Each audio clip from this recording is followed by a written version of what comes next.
Baik, Assalamualaikum warahmatullahi wabarakatuh.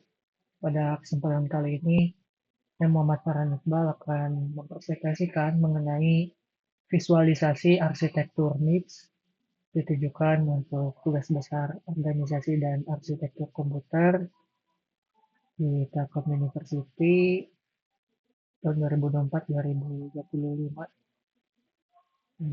Saja untuk MIPS ini.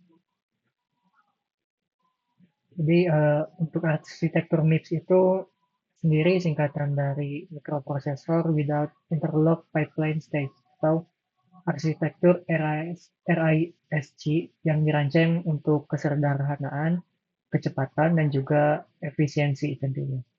Di sini juga kelebihan dari MIPS sendiri itu peningkatan kinerja prosesor dengan pipeline, pengeksekusian sebuah instruksi dibagi dalam beberapa tahap yaitu instruksi dieksekusi juga secara independen. Nah, untuk implementasinya, MIPS ini dipakai di perangkat yang memakai embedded processor atau prosesor yang tertanam, seperti mesin konsol di Nintendo 64, PS2, mesin fotokopi, set-top box, dan juga sampai ke modem ataupun juga router. Baik.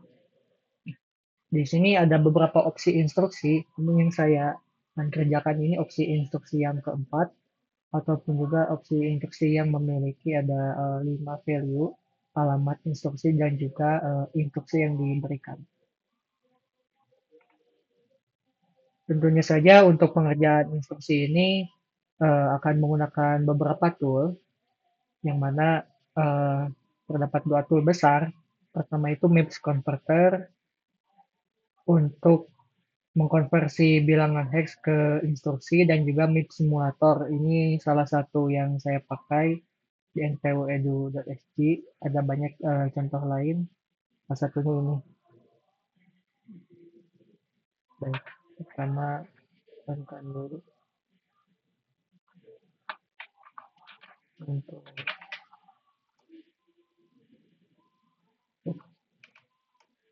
nah, baik untuk mix converter pertama itu menjalankan beberapa konversi. Jadi ini sebelumnya saya sudah menjalankan mengkonversi dari hex ke yang bahasa yang bisa dipakai oleh Mix itu sendiri. Nah, di sini tinggal copy saja. Jadi ini yang pertama, yang 0x027660022. Dimasukkan 0x02766. Di sini ada beberapa hasil. Pertama itu untuk mix yang akan dijalankannya itu sub ataupun subtraction atau pengurangan dan juga alamat registernya yang bisa dijalankan. Lalu ada binary, di sini dikonversi dulu ke binary, lalu dipecah jadi beberapa bagian, di mana itu akan menghasilkan beberapa segmen. Dan juga ada heksanya yang tadi diinputkan. Ini ringkasannya. Jadi ada 6 digit pertama, terus ada kedua, ketiga, empat, dan sampai function yang di akhir. Jadi untuk tools ini cukup sederhana juga untuk mengubah nilai dari hex ke instruksi dan juga sebaliknya dari instruksi ke hex. Namun saya memakai yang hex ke instruksi ini. Ini salah satu converter. Ada banyak converter lain juga yang lebih kompleks dan juga lebih banyak fungsinya. Baik, saya jalankan di sini. Ini dimasukkan untuk register value-nya. Tadi sudah diketahui, nah saya buka yang ini. Nah, di sini eh, tadi sudah dikonversi dan diketahui untuk opcode-nya itu adalah 000000 atau R-type. Nah, di sini dipecah lagi jadi 5 digit binet. Untuk RS-nya sendiri dapat 10011 ataupun juga dalam desimalnya itu 9. dan saat dimasukin ke registernya tuh S3. Lalu ada RT, di sini ada 10110 didesimalkan jadi 22 dan juga jadi S6 ini. Dan juga maaf yang ini.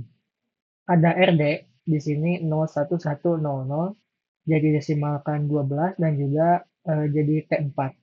Nah, di sini untuk sumnya itu karena nol jadi ini tidak dipakai dan juga fungsinya itu 1000010 atau ditranslasikan menjadi subtraction.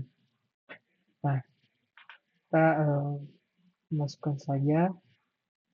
Oh, nah, di sini jadi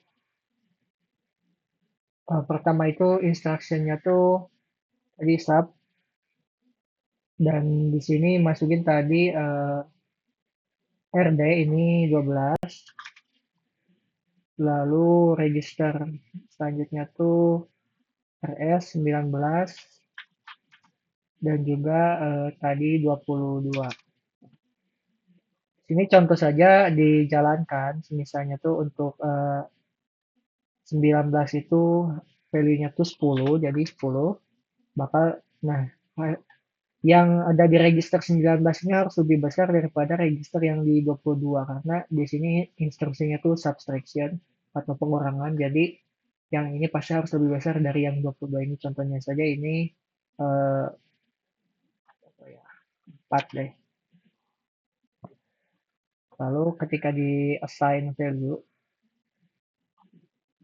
jadi ini untuk si maps-nya sendiri sudah mulai tergambar.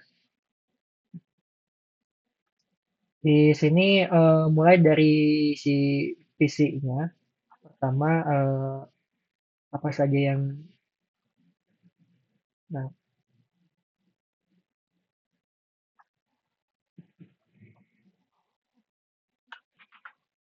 ya, jadi ini ada tahapan eh, bagaimana tiap tahapan itu dieksekusi, komponen jenis apa aja yang terlibat, nilai pada PC, nilai pada register, nilai pada memori, dan tampilan data path pada setiap tahapan. Oke. Di bagian ini pertama itu tadi di PC-nya tuh 60 dan instruksi yang diambilnya tuh 0 kali 027 2766022. Di sini pertama itu komponen yang terlibat itu ada instruction memory dan juga header yang bakal masuk dari PC ini ke header.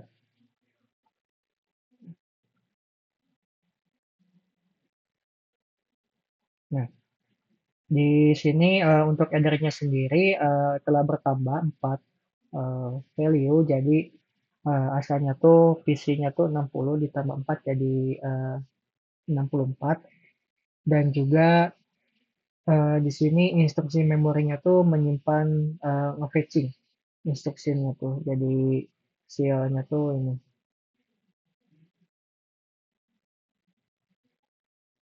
Nah, seperti yang sebelumnya ini 000 10 sekian. Nah, ini dimasukin ke instruction memory. Lalu di sini dilanjutkan masuk ke instruction decode dan juga bagian register fetching. Nah, di sini di fetchingnya itu ada register file dan juga control unit. Sini.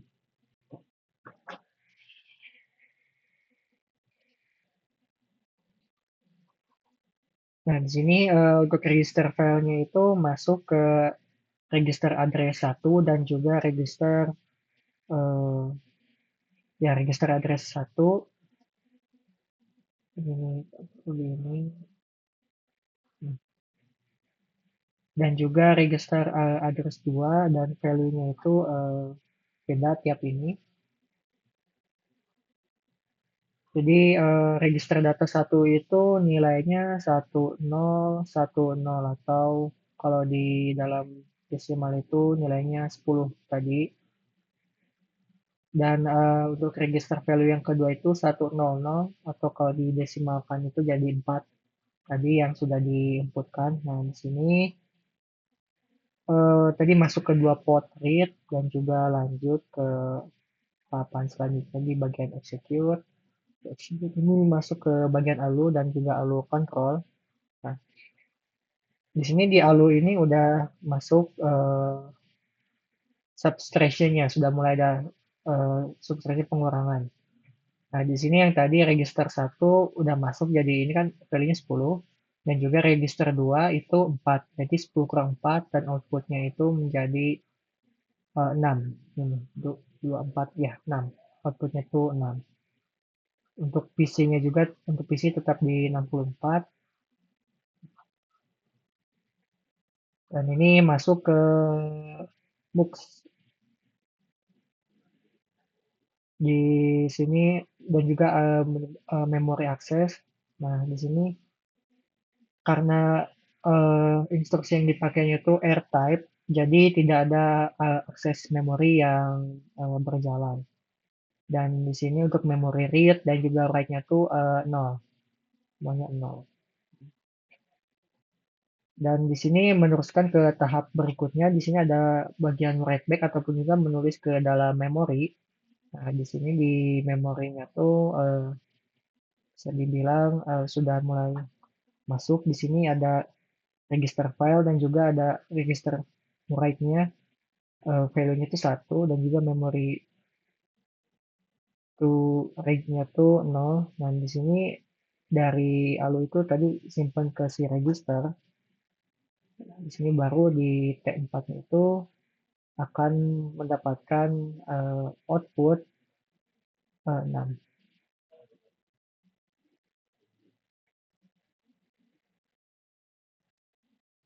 Nah, jadi ini ada isi value baru lagi.